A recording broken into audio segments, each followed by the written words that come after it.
शादी के दिन सब कुछ बहुत ही शानदार और खूबसूरत था। दुल्हन ने लाल रंग का भारी लहंगा पहना हुआ था और उसके चेहरे पर एक हल्की मुस्कान थी। घर में खुशियों का माहौल था, हर कोई शादी की तैयारियों में लगा हुआ था। लेकिन उस घर की सबसे बुजुर्ग महिला दादी जी कुछ बेचैन थीं।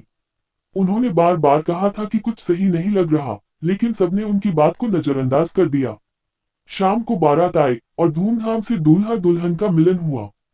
रस्में चल रही थी और जैसे ही फेरे शुरू हुए, दादी जी की तबीयत अचानक बिगड़ गई। उन्होंने दुल्हन को पास बुलाया और कहा, बेटा, इस शादी को मत होने दो। दुल्हन घबरा गई और पंडित से पूछा, पंडित जी, क्या ये सच में शुभ मुहूर्त है? पंडित ने झिझकते हुए कहा, हाँ, शुभ मुहूर्त है, लेकिन ऐसा लगता है कि कुछ अनहोनी हो सकती है। तभी अचानक मंदिर के अंदर लगे दीपक बुझ गए और एक अजीब सी ठंडक पूरे मंडप में फैल गई। चारों ओर सन्नाटा छा गया। किसी को कुछ समझ नहीं आ रहा था कि यह सब क्या हो रहा है। दुल्हन की सहेलियां अचानक बेहोश हो गईं और दूल्हे के दोस्त भी अजीब तरीके से बर्ताव करने लगे। जैसे जैसे रात गहरी होती गई, माहौल और डरावना होता गया।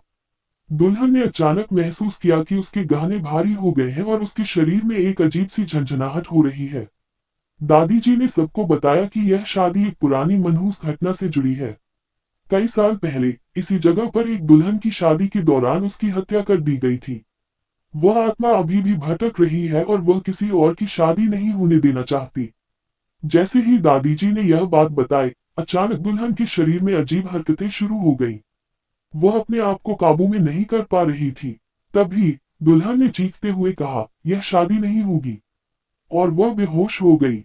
उस रात उस मंडप में कोई शादी नहीं हुई। लोगों ने डर के मारे वह जगह छोड़ दी।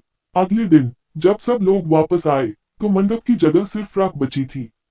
कोई नहीं जान पाया कि उस रात क्या हुआ था, लेकिन वह शादी हमेशा के लिए रहस्यमय बनी रही।